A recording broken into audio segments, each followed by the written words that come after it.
Mango flavour उकडीच्या मोदकांसाठी साहित्य आहे.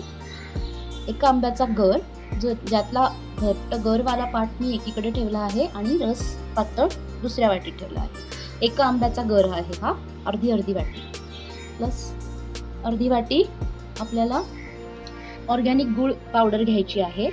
कारण की आपण इथे रस वापरणार आहोत म्हणून सारण पटकन होण्यासाठी मी इथे नेहमीच्या गुळाऐवजी गुळाची पावडर वापरली आहे. त्यानंतर आपल्याला घ्यायचं आहे एका नारळाचा चव, म्हणजे 2 साध्या वाट्या तो चव होतो. आणि त्यासाठी लागणार आहे 2 वाट्या तांदळाचं पीठ, तसेच थोडंसं तूप पारीमध्ये घालण्यासाठी आणि सारण भाजण्यासाठी, थोडे केशराचे धागे कारण की सुंदर रंग येतो आणि सुवासही येतो, आणि केशर वेलची पावडर, आणि मी थोडंसं अर्धा चमचा इथे मैदा वापरणार आहे उकडीमध्ये घालण्यासाठी. त्याशिवाय आपल्याला घ्यायचं आहे 1 वाटी पाणी. इथं थोडं तूप घालतोय आपण. सारण तयार करून घेत आहोत आपण आधी, म्हणजे ते गार करायला आपल्याला ठेवता येईल. त्यासाठी मी नारळाचा चव घालते आहे इथे. आता हे जरा कोरडं होईपर्यंत परतून घ्यायचं आहे. घालायचं आहे घट्ट गर, अर्धी वाटी हा.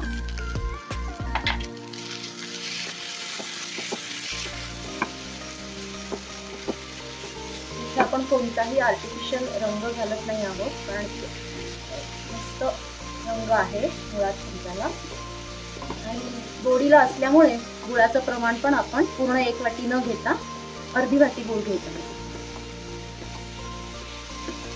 पूर्ण पिकलेला आंबा घ्यायचा आहे इथे. नाहीतर जास्ती गोड आवडत असेल तर थोडंसं तुम्ही गुळाचं प्रमाण वाढवू शकता.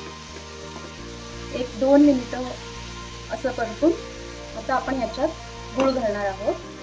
पावडर गुळ आहे हा.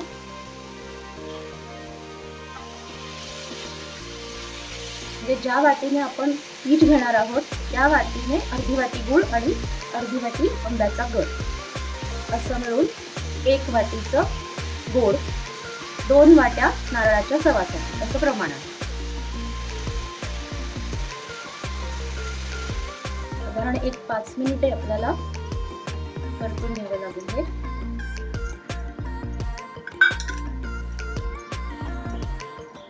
तुम्हाला आवडत असल्यास इथे जरा लवकर घट्ट करायचं असेल तर, किंवा आवडत असेल तर काजूची पावडर किंवा ड्रायफ्रूट पावडर ही तुम्ही इथे चवीसाठी वापरू शकता.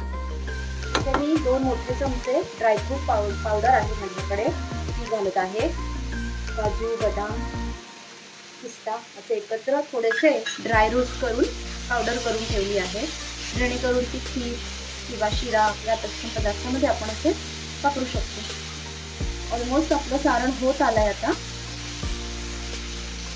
आपण घालायची आहे वेलची पावडर, केशर वेलची मिक्स.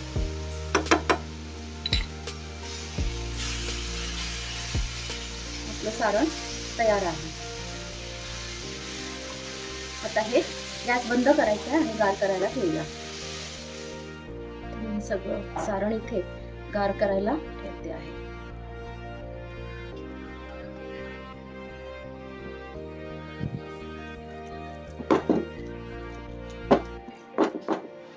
आता आपण उकड तयार करत आहोत.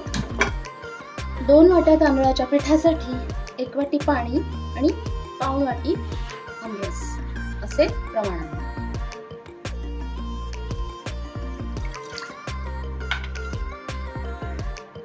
पाणी आणि रस उकळायला ठेवायचा आहे. आपण अर्धा चमचा मैदा घेतला होता, तो आपण या पिठामध्ये थोडा मिक्स करून घ्यायचा आहे.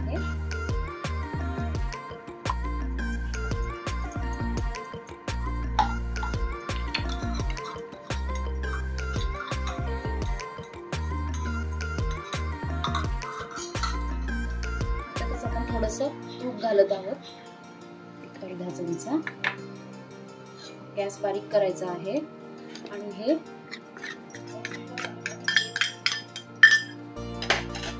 मिक्स करायचं आहे.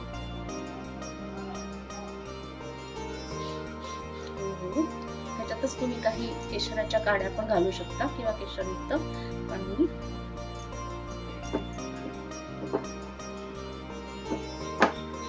अजून थोडंसं पीठ सावकाश घालत आहोत. थोडंसं 2-3 चमचे पीठ राहिलं तर राहू देणार आहोत, कारण आपल्याला जास्ती कोरडी फुकट नकोय. मी थोडं पीठ काढलेलं आहे इथे. व्यवस्थित हे मिक्स होत आहे. आताच मी 1 चमचा साखर आणि 2 चमचे पाणी हे मिश्रण घालते आहे इथे.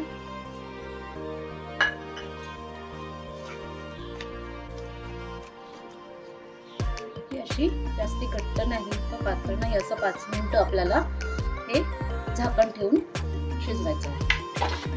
अगदी गॅस बारीक.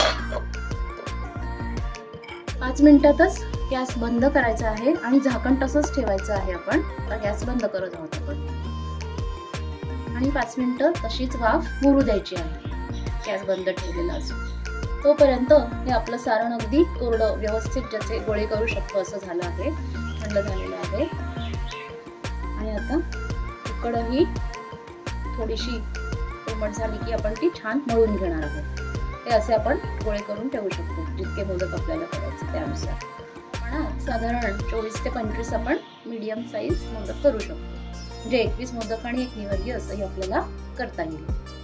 आता 5-6 मिनिटं झाली आहेत. उकड आपली व्यवस्थित रेडी आहे वाफ ठेवून. आता याचं आपण मळून घेणार आहोत.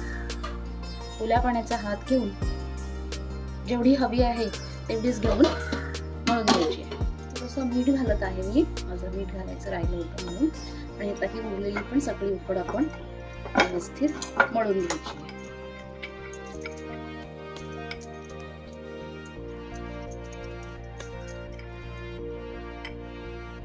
त्याच्यात मी 5 मोदक करत आहे. 5 किंवा 6 होत आहेत. साधारण 24 ते 25 मोदक आपले या प्रमाणात होऊ शकतात मीडियम साईजचे. तर आपण कोरडं पीठ लावून एक पारी लाटणार आहोत.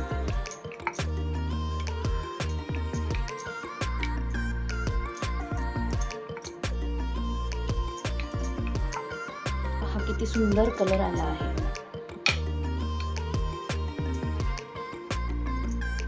सारण ठेवत आहोत आणि पुन्हा हाताला कोरडं पीठ लावून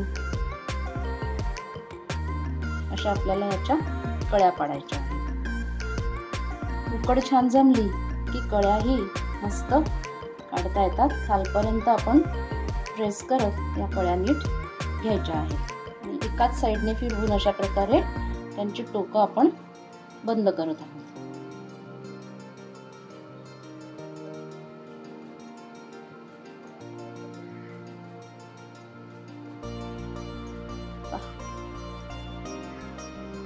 असा एक मोदक आपला तयार झाला आहे.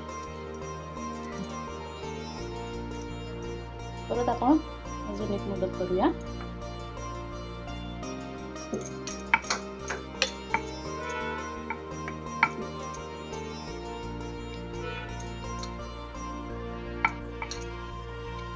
घटात धरून पण तुम्ही करू शकता.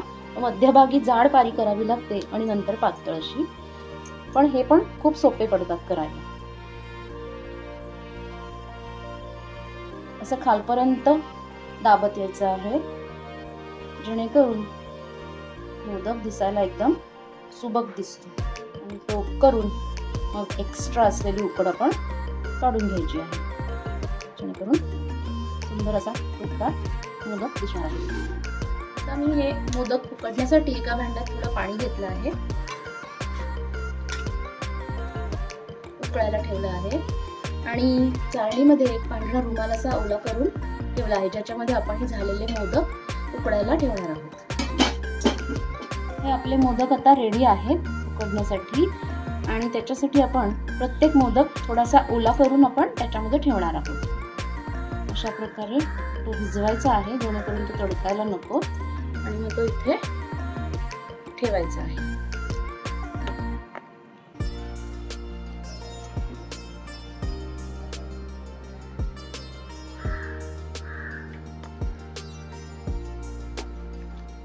नाहीतर ते तडकण्याची भीती असते म्हणून ते एकदा ओले करून ठेवले किंवा व्यवस्थित उकडून निघतात.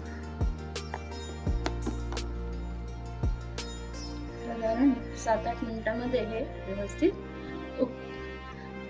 उकडून निघते. होईपर्यंत आपण पुन्हा पुढचे मोदक उरलेले करून घेऊ. झाकण ठेवायचं आहे आणि 7-8 मिनिटांनी बंद करायचं. असं हे आपले आता उकडून तयार आहेत. मी गॅस बंद केला आता. हे आता आपल्याला सावकाश काढून घ्यायचे. त्याचे केशर पण असं तुम्ही लावू शकता याच्यावर. खूप सुंदर दिसतंय दिसायला. हा रंग सफिशियंट होता म्हणून मी हे पाण्यात भिजवून लावलं नाहीये. पण तुम्हाला अजून डार्क कलर जर मोदकाचा हवा असेल तर तुम्ही हे केशर पाण्यात भिजवून तसंही वापरू शकता पारी बनवताना रंग येण्यासाठी. व्यवस्थित 7-8 मिनिटांमध्ये व्यवस्थित हे उकडून तयार झाले आहे. जरा असं पाणी सोडायचं खाली, जेणेकरून आपल्याला पटकन मोदक उचलता येईल. तुम्ही पाहू शकता मोदक अगदी व्यवस्थित तयार झाले आहे.